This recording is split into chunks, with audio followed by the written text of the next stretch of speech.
So see, I feel like Morozumi...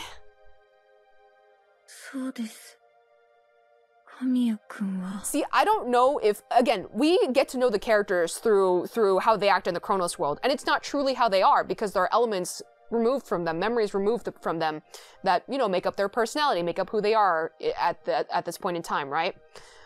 So it makes me think, in the actual world, where, no, at this point, though, things are messed up because of the whole thing with Rin, but I wondered, like, if Morozumi went through some development since frickin' elementary school. Like, she had to have, especially after that kind of poignant moment, right?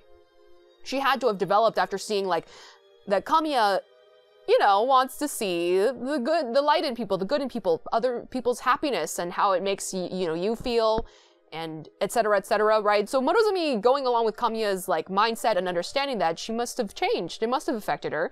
You know, it's not reflected of her in this world for the most part, but, Yes, that's right. Kamiya-kun. Though he always accomplishes things with efficiency, he's actually a very sentimental person. Wanting to protect the beauty that lay within everyone, to see it as closely as possible. That's why he continued to accompany us.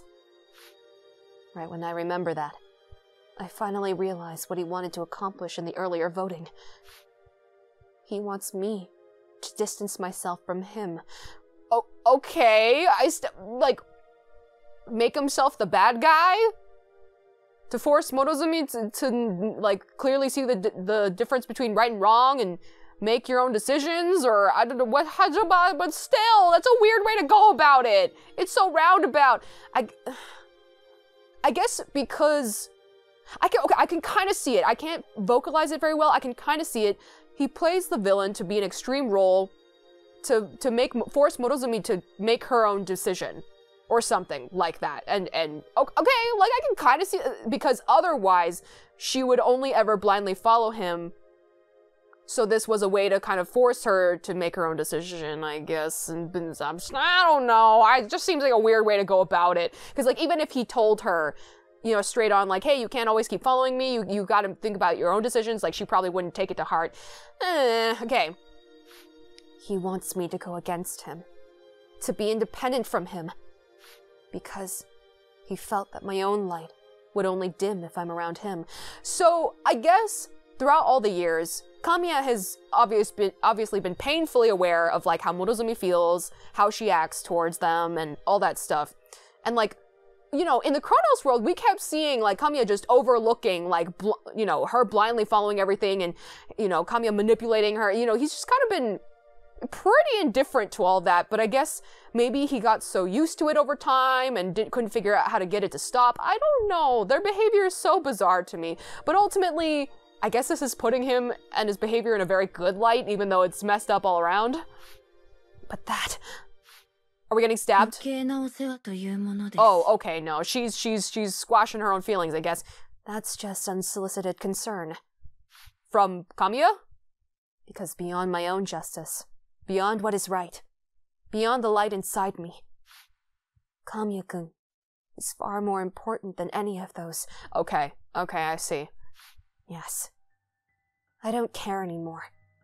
As long as I can be with Kamiya-kun, then that's all that matters. Okay, I see the bad end approaching. I see it approaching. She's either going to explode or somebody's going to stab her and she'll die. Well, whichever one. I'm ready to accept it. For that, I'll become empty. Empty, like a puppet. To be a puppet that protects Kamiya-kun's ideals. That's all my existence needs to amount to. It will be fine. We can do it. As long as I'm by Kamiya-kun's side, then we can do anything. Kamiya-kun. Forevermore, I just want to be by your side. Was that the end, or is there more to this, or... Okay, she and I. Okay. Okay, so I guess the bad end is just that she never gains her own independence and becomes this, like, lifeless doll. Oh, okay. Alright. I'm gonna go ahead and just go straight to the title screen. Okay. Alright, so, okay, we didn't, like, it didn't go conclusively of, like, oh, the world ended, or, like, everybody died, or anything like that. It was more so, that was a very personal thing to Morozumi. It was more about how she ended up just not changing, becoming soulless, lifeless, non-independent. Yeah, so it was really just about her personal development, and that was about it. I feel like it scratched the surface a little bit, but I don't know. I don't know how to feel right now. My mind is really jumbled. But okay, so that was Morozumi's. I guess we'll go back to the true path, and I guess we're pretty close to the end. Hello, I'm back on a new day. Okay, so last time we chose Morozumi's individual path, and it ended on a very ominous and strange note, as all the individual paths do. But we're back to make the correct decision. So, the truth with Nikaido. Let's do it, let's do it. My hand doesn't move. My justice is not one that can be changed by the pressure of the majority. I was surprised at this conclusion myself. At that moment, I understood Kamiya's true character. He is looking for a way to make the most amount of people happy. Administering justice is part of it, but he would turn himself into the bad guy if it came to that. He would even rely on the violent voice of the majority. He would tailor his responses to best suit the situation, look for a way to please everyone, to do his best for the sake of everyone. That is the policy he cannot avoid as a politician.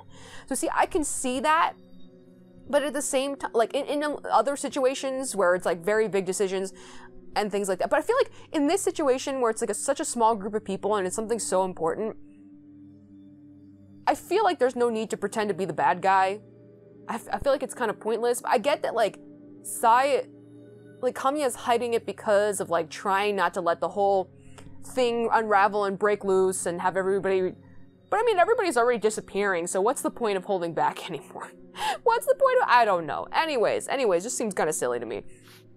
That is why he's at odds with me, who is looking for absolute, unchanging justice. I need to find my righteousness on my own, not relying on Kamiya or anyone else. I need to think about what my justice is. I've been letting Kamiya do the thinking for me until now, and I haven't really come up with an answer for myself. Sloth is a deadly sin. I must look for my new self in order to atone for it. I have to abandon my comfortable home at Kamiya's side in order to seek my own justice. I see. He nods slightly and smiles brilliantly at me with clear eyes.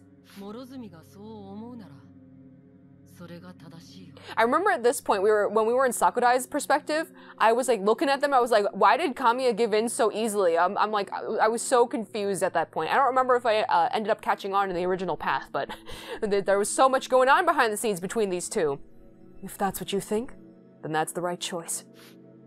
At that moment, something snaps inside of me. My eyes grow hot as I'm overwhelmed by emotion. I've been longing for this all my life, for his approval. This is the first time in our relationship that I've ever truly communicated with Kamiya.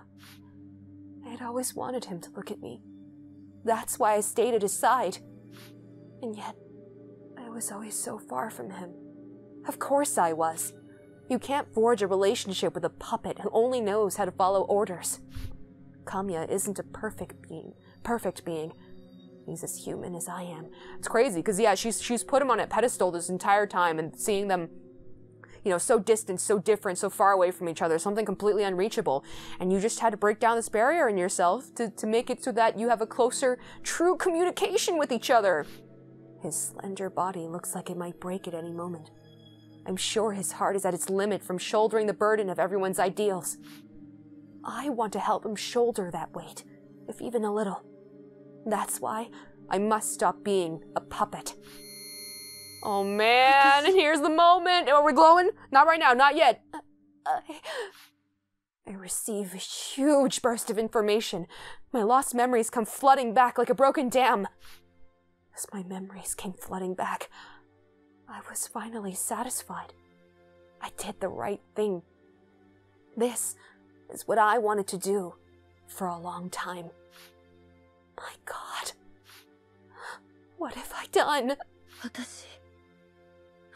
Okay, so it's her apologizing to Nikaido. I'm sorry, Nikaido. Nikaido had rushed to my side at some point. She narrows her eyes and kindly shakes her head. I don't know what she's going through as she's shaking her head, but the gesture is enough to make me feel slightly pardoned. I really am sorry. If I'm going to disappear, then I have to tell Kamiya this one thing. Kamiya-kun. Oh my God, what? 知ってました。知ってて。でも、好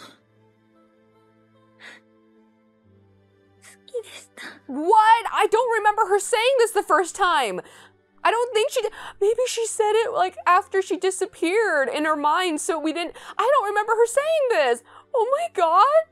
Kamiya-kun, I knew it all along. Even then, I still loved you. Dude! And I mean, it makes sense, you know, all of the emotions and admiration and everything she felt. It makes sense that it was all out of love. It makes sense. And we're jumping straight to Kamiya right after the situation happened. Aww, and she was finally able to admit it to herself, and she tried to admit it to Kamiya, but I guess we didn't hear it. I swear we didn't hear it.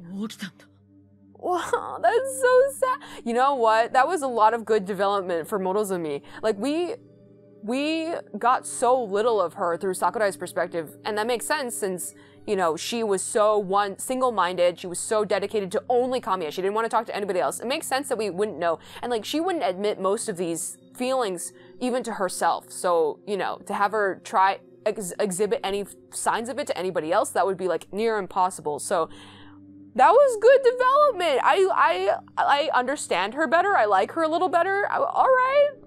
That was really sad. All right. What the hell? Morozumi disappeared. She shattered like stained glass, disappearing right after she refused to vote. No. Why? What is happening? I didn't want for any of this to happen. Oh, good. Oh, good. Thanks. All right, as always, we're gonna skim through the dialogue since it's repeated. Whoa, good going, Kamiya. Great job. Blood rushes to my head at the sound of his nonchalant voice. This bastard's been playing me for a fool. Hey, Lo, what the hell's going on? What's with Morozumi? Huh? Hell if I know. You figure it out. What's happening? This isn't what we talked about. I only wanted to set Morozumi free. She had always trusted me, believed that I was the incarnation of justice itself. I only wanted to make her realize her mistake. But was this really the right way to go about that? Like, look, I know she was so set in her ways. I get that. But maybe Kamiya's tried to talk to Morozumi before. Maybe Kamiya's tried to communicate directly with her about, you know, how, like, hey, you know, you don't always have to listen to what I say. Like, I want to know how you feel. I want to know what your thoughts are, you know? I'm sure Kamiya's tried. I don't know. Like, was this really the only way to make her realize her mistake? I don't know. Seems a little extreme. Kamiya Sai is a mere politician, nowhere close to being just. I wanted to liberate her and set her free from this world as fast as I could. Yeah, you set her free, all right. So why did she shatter? I thought she would be freed from this place once she had regained all her memories. Is this how Kageyama had disappeared as well? Kamiya-kun! The voice snaps me back to reality. Enough about that bastard for now. What's happening? All I can tell is that you don't know what's going on. But if you can afford to fight with Lo, then tell us what you've been hiding. At least we can try to figure out what to do. Kamiya-kun, that's enough. You know fully well this isn't the time to be keeping secrets. I haven't calmed down, but it wouldn't be right for Kamiya Sai to be frantic. At the very least, I can tell them what I know. Tell them of Lo's plans, and in doing so, break his designs. I'm keeping an eye on Lo. Sorry. I'll tell you everything. What happened to everyone who disappeared? I don't know. As if you don't freaking know! Are you trying to pretend you had nothing to do with this? Sakurai-kun, let's listen to what he has to say first. Now, Kamiya-kun, what are you hiding from all of us? What am I hiding? A whole mountain of things. I want to keep them hidden away, but I can't afford to. Not anymore. I've been in the Chronos world before. Surprised? Of course. But I think Togoku figured it out. Wait, do you mean... Togoku mentioned it, didn't she? The Balashihide incident, the Bermuda Triangle, Agatha Christie's 11 missing days, the Kinloss incident, the Mary Celeste, and... disappearances of entire families in Japan. Yes, the Kamiya family was one of those families that disappeared. Oh man. The disappearance of an entire family didn't gain as much traction as the Balashihide incident. It happened in Japan, after all, where missing persons cases were the order of the day. Also, my father, a politician, pressured the media into covering it up. About 10 years ago, the people who lived in the Kamiya mansion all disappeared. Despite the police's best efforts, not a single one could be found. The Kamiya family, along with their employees, were transported to the Chronos world. Manipulated by the mission this world gave them, they watched and eventually grew suspicious of each other. Soon, they were jumping at shadows, not knowing who was friend or foe. The killing started then, even among those who had considered each other friends. My father and I were the only ones who survived. When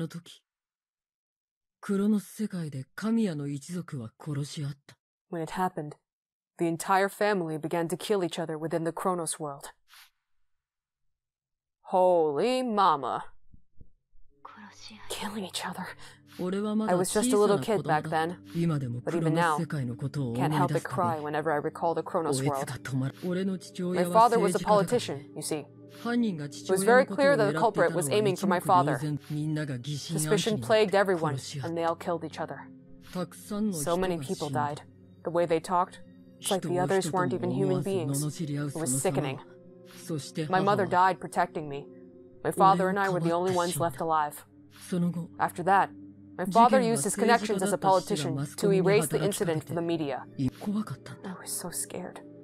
Scared of having people turn on each other once we all began to look for the culprit. I couldn't let that terrible thing happen again.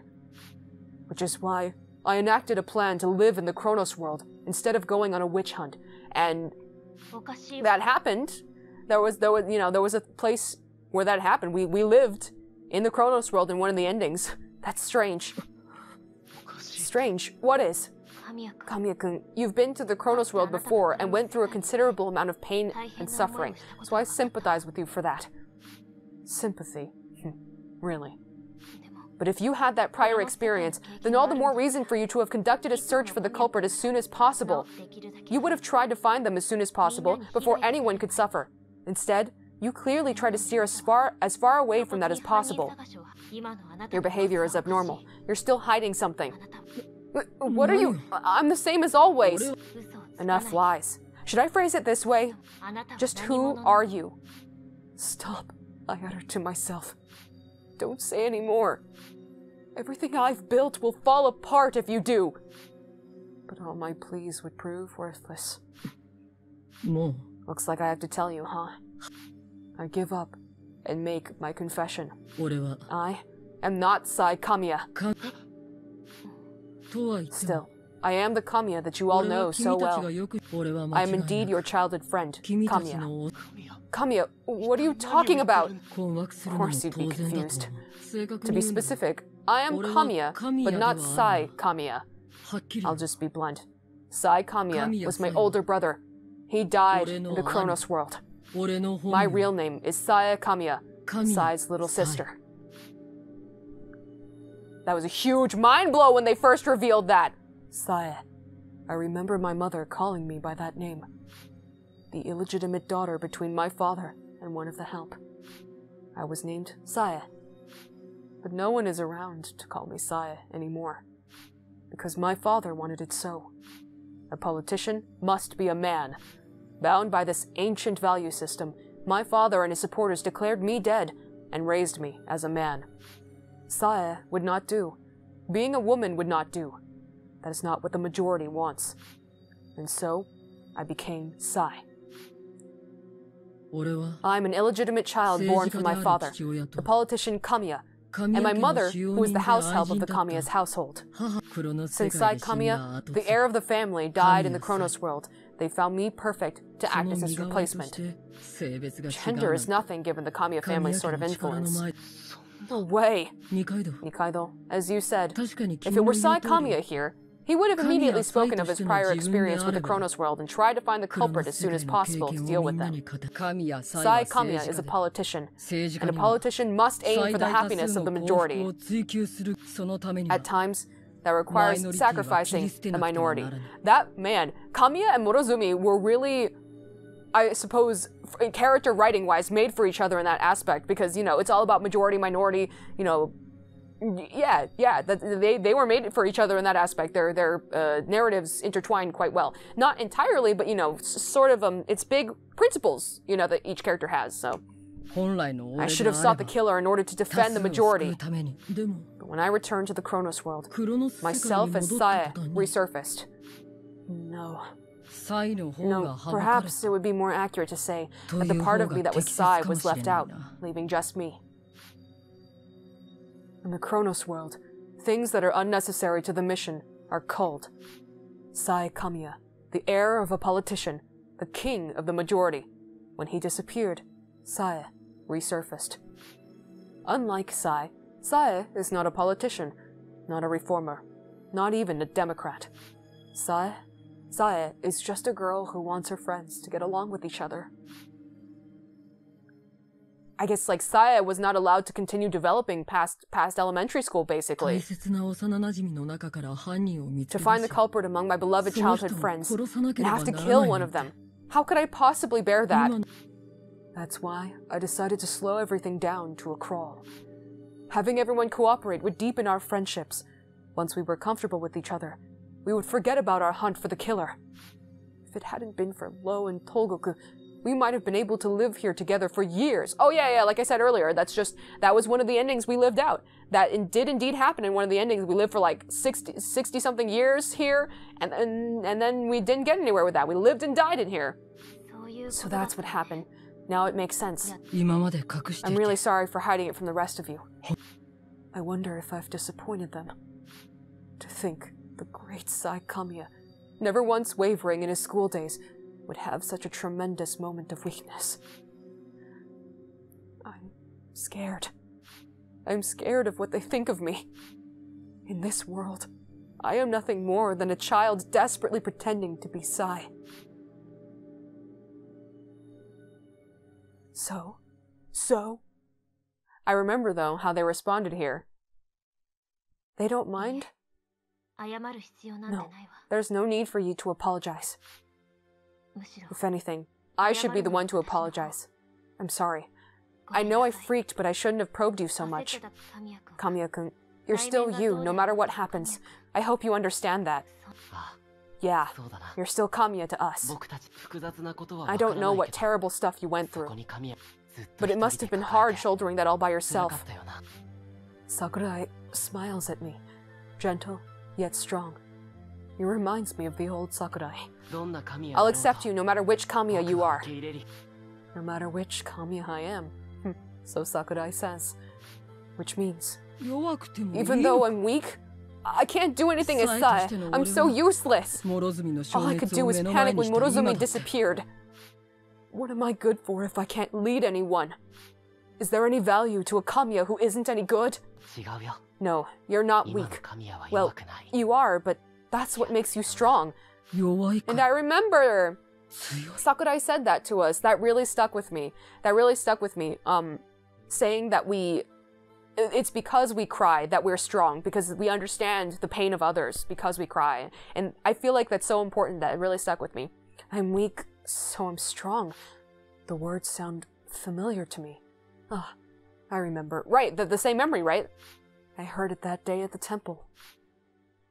Yeah, I thought this was really powerful. I liked this.